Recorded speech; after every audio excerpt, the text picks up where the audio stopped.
పరమేశ్వరుడికైతే 8. నువ్వు అన్ని నామాలు చెప్పలేకపోతే, సమయం లేకపోతే 8 నామాలే చెప్పాలి శివుడివి. భవాయ దేవాయ నమః, శర్వాయ దేవాయ నమః, ఈశానాయ దేవాయ నమః, పశుపతే దేవాయ నమః, రుద్రాయ దేవాయ నమః, ఉగ్రాయ దేవాయ నమః, భీమాయ దేవాయ నమః, మహతే దేవాయ నమః. ఇప్పుడు అమ్మవారి పూజ కూడా చేద్దాం అనుకుంటున్నానండి, కొద్దిగా ఇంకో 5 నిమిషాలు ఉంది. మరి ఎలాగండి అంటే ఇవే తిప్పేయాలి. భవస్య దేవస్య పత్నై నమః, సర్వస్య దేవస్య పత్నై నమః, ఈశానస్య దేవస్య పత్నై నమః తిప్పేయాలి. ఇంకొక 3 నిమిషాలు ఉందంటే ఆయన పిల్లల్ని కూడా చేద్దాం అనుకుంటున్నానంటే భవస్య దేవస్య పుత్రై నమః అంతే, దీంతోనే మళ్ళీ తిప్పాలి. ఆ 8 మీదే శివుడికి. అందుకే భూరంభం చలలో నిలోంబర మహార్నాదో హిమాంసు పుమాన్ నిత్యాభాతి చరాచరాత్మక విధం యస్యైవ మూర్త్యష్టకం అంటారు శంకరాచార్యులు వారు దక్షిణామూర్తి స్తోత్రంలో. ఒక్కొక్క స్వరూపాన్ని ఒక్కొక్క సంఖ్యానియతితో కూడిన నామముల చేత పట్టుకుంటారు. ఎవరింట్లోనైనా ఏదైనా శుభకార్యం జరగాలి అంటే ఇది ఎవరి వలన జరుగుతుంది అంటే పరమశివ అనుగ్రహంగా జరుగుతుంది. శుభాలన్నీ ఎక్కడుంటాయంటే పరమశివుడి యొక్క పాదముల మీద పడి ఉంటాయి. ఏమండి మా ఇంట్లో మా అమ్మాయి పెళ్ళవట్లేదు అన్నాడు అనుకోండి, అన్నిటికీ ఒకటే మందు, వెళ్ళి శివలింగానికి అభిషేకం చేయించుకోండి. ఆయన చల్లబడితే మన మనసు చల్లబడుతుంది.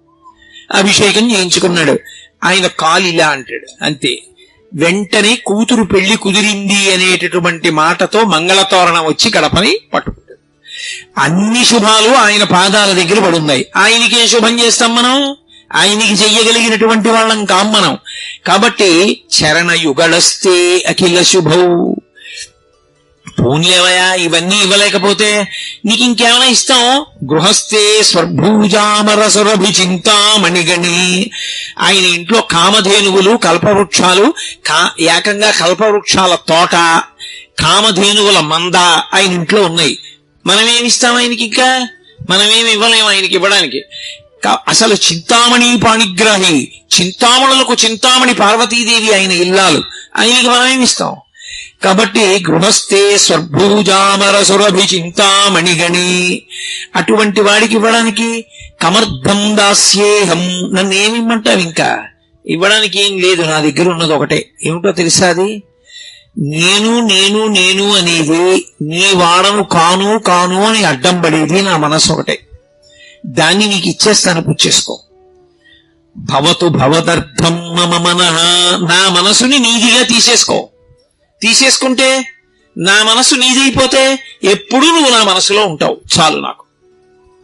కాబట్టి నా మనసు లొంగట్లేదే, నా మాట వింటలేదు, ఎటో పోతోంది అస్తమానం. ఉషేయి శివుడి పాదాలు పట్టుకోవే అంటే పట్టుకోకుండా అన్ని చోట్ల తిరుగుతోంది. కాబట్టి దీన్ని నువ్వు ఉచ్చేసుకో. ఇది నీ మాట వింటే నీ దగ్గర ఉండాలిగా, నీ దగ్గర ఉండట్లా, ఇది తిరుగుతున్న దాన్ని నువ్వు ఉచ్చేసుకో. ఎంత భక్తితో ప్రార్థించారో చూడండి. అటువంటి ఆయనకి మనం ఏమి ఇవ్వగలం? మనం ఇవ్వడానికి ఏం ఉండదు. ఎవడైనా నేనండి దానికి వెండి తొడుగు చేయించాను, నేను తలుపులు చేయించాను, నేను అదిగో రాళ్ళు వేయించాను, నేను అభిషేకం చేయించాను అని ఎవడైనా అన్నాడు అనుకోండి, వాడికన్నా అమాయకుడు లోకంలో ఇంకోడు లేడు. ఇది వాడు చేయించలేడు, వాడు ఎక్కడి నుంచి చేయిస్తాడు? అసలు వాడన్నవాడు ఉన్నాడంటే శివుడు శరీరాన్ని చేసి ఇచ్చాడు కాబట్టి, లేకపోతే శరీరమే లేదు. ఇక నేనన్న మాట ఎక్కడి నుంచి వచ్చింది? వాడి అనుగ్రహంతో వాడు చేశాడు తప్ప వాడికి చెయ్యగలిగిన మొనగాడు వీడా? కమర్థం దాస్యేహం, నేనేం చేయగలనన్నారు శంకరాచార్యులు వారంతటి వారు. కాబట్టి ఆయనకి ఆణవ మలము కార్మిక మలము లేవు. కార్మిక మలం అంటే గత జన్మలలో చేసుకున్నటువంటి కర్మల వలన పాపపుణ్యములను అనుభవించడానికి రాలేదు. మనం చేసుకున్న పాపాలకి మనం దుఃఖపడుతుంటే దుఃఖాన్ని తట్టుకోలేకపోతే ఈశ్వరా మమ్మల్ని అనుగ్రహించండి మనం వేడుకోవడానికి, మనకి అవకాశం ఇవ్వడానికి ఆయన వచ్చి కూర్చున్నాడు. ఇప్పుడు ఆయన ఎవరు? లింగం. లింగం అంటే అది గుర్తు, అంతటా నిండిపోయిన వాడికి గుర్తు.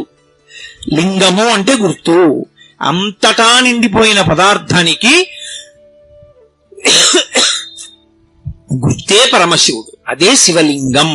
ఇప్పుడు ఆ లింగం చల్లబడింది అనుకోండి, అభిషేకం అలా జరుగుతూనే ఉంటుంది, ధారాపాత్రలోంచి నీళ్లు పడుతూనే ఉంటాయి. చల్లబడింది అనుకోండి, అలా చల్లబడితే మన మనసులన్నీ చల్లబడతాయి. అందుకే లోకం అంతా బాగుండాలి, లోక కళ్యాణార్థం అభిషేకం. కూతురికి పెళ్ళవ్వాలి, అభిషేకం. కొడుక్కి ఉద్యోగం రావాలి, అభిషేకం. నా ఆరోగ్యం బాగుండాలి, అభిషేకం. ఏమిటో ఇంట్లో పశువులు చచ్చిపోతున్నాయి, ఏదో తెగులొచ్చి, అభిషేకం. పంట పండుతోంది, చేతికి రావట్లేదు, ప్రకృతి విపత్తులు వస్తున్నాయి, అభిషేకం. వర్షాలు పట్టలేదు, అభిషేకం. శ్రీకాళహస్తిలో మృత్యుంజయలింగం అని ఉంటుంది, దక్షిణామూర్తి ఎదురుగుండా. దానికి గోడలు పూర్తిగా ఉండవు, సగం వరకే ఉంటాయి గోడలు. శివలింగం కనపడుతూ ఉంటుంది, తలుపు ఉంటుంది. ఎక్కడ వానలు పడలేదనుకోండి, సువర్ణముఖరి నదిలో నీళ్లు ప్రవహించకపోతే ఏం చేస్తారంటే ఆ తలుపు మూసేస్తారు, గోడ కట్టేస్తారు. కట్టేసి ఆ గోడలు పైకి పెంచేస్తారు, ఆ పైకప్పు దగ్గరికంటా పెంచుతారు. పెంచి అర్చకులు గోడెక్కి కూర్చుంటారు. కూర్చుని సువర్ణముఖరి నదిలో ఉండేటటువంటి జలాల్ని కొత్త కుండలతో తెప్పించి రుద్రం అందరూ కూర్చుని చెప్తూ అభిషేకం చేసేస్తారు. చేసేస్తే ఆ నీళ్లలో శివలింగం మునిగిపోయే వరకు చేస్తారు. శివలింగం చివరి భాగం నీటిలో మునగగానే ఆకాశం అంతా నల్లటి మబ్బులొచ్చి మెరుపులు మెరిసి వర్షం పడిపోతుంది. ఇన్ని మాటలో జరిగింది శ్రీకాళహస్తిలో. మీరు ఇప్పటికీ శ్రీకాళహస్తి ఎడితే ఆ శివలింగం దక్షిణామూర్తి ఎదురుగున్నా ఉన్న శివలింగానికి వర్షాలు పడకపోతే అభిషేకం చేస్తారని చెప్పారు కోటేశ్వరారు. ఏదా శివలింగం అంటే చూపిస్తారు. కాబట్టి వర్షాలు పడలేదు, శివలింగానికి అభిషేకం. లోకంలో అన్నం దొరకట్లేదు, పరమశివుడికి అన్నాభిషేకం. ఏది జరగకపోయినా ఆయన చల్లబడితే మనం చల్లబడతాం. ఆయన ఎందుకు మరి వేడిగా ఉంటాడు అంటే, మనం ధర్మం పట్టుకోకపోతే, మనం తప్పుడు మార్గంలో తిరుగుతుంటే, వేదాన్ని వదిలిపెట్టేస్తే, భక్తితో బ్రతకవలసిన వాళ్ళు భక్తితో బ్రతకకుండా కృతజ్ఞతతో బ్రతుకుతుంటే, ఆయన దేవాలయంలో ఒక దీపం కూడా పెట్టకపోతే, ఆయనకి పట్టుకొచ్చి కృతజ్ఞతతో ఇన్నిచ్చిన వాడికి ప్రేమతో మళ్ళీ ఆయనకి ఏమి ఇవ్వకపోతే ఆయనకి చీకాకు కలుగుతుంది. తండ్రే అయినా తాను కష్టపడి పెంచి పెద్ద చేసినటువంటి కొడుకు, నాన్నగారు లోపలికి వస్తున్నారు అనుకోండి, ఏదో డబ్బు లెక్క పెట్టుకుంటున్నాడు కొడుకు, నాన్నగారు లోపలికి వెళ్ళారు, ఆయన ఏం అడగలేదు, ఏమిట్రా డబ్బు ఎంత ఎక్కడిది అని ఏం అడగలేదు. కానీ చటుక్కున పెట్టిలో పెట్టి తలుపేసి తిరిగి నించున్నాడు అనుకోండి, ఆ తండ్రికి ఎంత బాధేస్తుంది. నేను వీడిని కని పెంచి పెద్ద చేశాను, ఉద్యోగం కూడా VRS పెట్టేశాను, వీడికి ఇంత చదువు చెప్పించాను, ఇల్లు కొనిచ్చాను, ఆ డబ్బు నేను పట్టుకుపోతానా? ఆ డబ్బు నన్ను చూసి చటుక్కున పెట్టిలో పెట్టి తలుపేసుకున్నాడే అని పెద్ద ఆయనకి బాధ కలిగి ఆయన ఏం చేస్తాడంటే, నాన్న ఉందాం అనుకున్నాను కానీ ఏమిటో మన ఊరి మీదకి భ్రాంతి పోయిందిరా, నేను బయలుదేరిపోతున్నానని వెళ్ళిపోతాడు. ఉండడు. నేను అబద్ధం చెప్పాను అనుకుంటున్నారా? కృతజ్ఞతతో పాపభూయిష్టమైన జీవితంతో భగవంతుడి పట్ల మర్యాదతో బ్రతకకపోతే ఈ దేశంలో భగవంతుడు నడిచి వెళ్ళిపోయాడు దేవాలయాల్లోంచి. అనేక సంఘటనలు జరిగాయి. కంచి నుంచి కామాక్షి వెళ్ళిపోయింది అలా ఒకప్పుడు. కంచిలోంచి కామాక్షి పరదేవత వెళ్ళిపోయింది, వెళ్ళిపోయి తంజావూరు వెళ్ళిపోయింది, వెళ్ళిపోయి తంజావూరులో ఉండిపోయింది స్వర్ణకామాక్షి. అందుకే ఇప్పటికీ తంజావూరు స్వర్ణకామాక్షి దగ్గరికి వెడితే ఆవిడ ఎంతో సంతోషపడుతుంది. వీడొక్కడరా, నేను కంచి విడిచిపెట్టి వచ్చేశానని నా కోసం వీడొచ్చాడు తంజావూరు అంటుంది. స్వర్ణకామాక్షి వెళ్ళిపోయింది. శ్రీరంగం నుంచి రంగనాథుడు వెళ్ళిపోయాడు ఒకప్పుడు. అలా వెళ్ళిపోతేనే కదా ఇవాళ తిరుమలలో రంగనాయకుల మంటపం ఉంది. అక్కడి నుంచి వచ్చేసిన రంగనాథుడు తిరుమలలో రంగనాయకుల మంటపంలో ఉండిపోయాడు చాలా కాలం. భగవంతుడు కూడా దేవాలయాలు విడిచిపెట్టి వెళ్ళిపోయాడు. నేరెళ్ళమ్మ వెళ్ళిపోయింది తూర్పుగోదావరి జిల్లాలోని, అన్నవరం వెళ్ళిపోయింది రత్నగిరి దగ్గరికి. ఎందుకు వెళ్ళిపోతారు దేవతలంటే, గుళ్లల్లోంచి అసహ్యం కలిగితే వెళ్ళిపోతారు. డబ్బు లెక్క పెట్టుకుంటున్న కొడుకు తండ్రిని చూసి డబ్బు దాచుకుంటే అసహ్యించుకున్న తండ్రి తన ఇంటికి తాను వెళ్ళిపోయినట్టే పరమేశ్వరుడు కూడా ఊరు విడిచిపెట్టి వెళ్ళిపోతాడు. అలా వెళ్ళిపోయాడు అనుకోండి, ఉత్పాతములు సంభవిస్తాయి. అందుకే మేమందరం రోజు నీకు ఉపచారాలు చేయట్లేదు, తప్పులే చేస్తున్నాం. అయినా నువ్వు మా కన్న తండ్రివి. ఏమీ తెలియనటువంటి బిడ్డడు మహాపండితుడైనటువంటి తండ్రిని గుండెల మీద కాళ్లతో తంతాడు. అంత మాత్రం చేత కాలు విరిచేస్తాడా తండ్రి? ముద్దు పెట్టుకుంటాడు. మేమందరం తప్పు చేశాం, తప్పు చెయ్యట్లేదని అనలేదు. అందుకే అభిషేకం చేసేటప్పుడు నమస్తే రుద్రమన్యవగుతోత ఇషవే నమః, నమస్తే అస్తు ధన్వనే బాహుభ్యాముతే నమః అని, అయ్యా మీ చేతిలో ఉన్న ధనస్సుకి నమస్కారం, అయ్యా మీకున్న కోపానికి నమస్కారం, బిడ్డలం ఆ కోపం విడిచిపెట్టేయండి, ఏదో తెలియక తప్పు చేశాం, మమ్మల్ని మన్నించండి.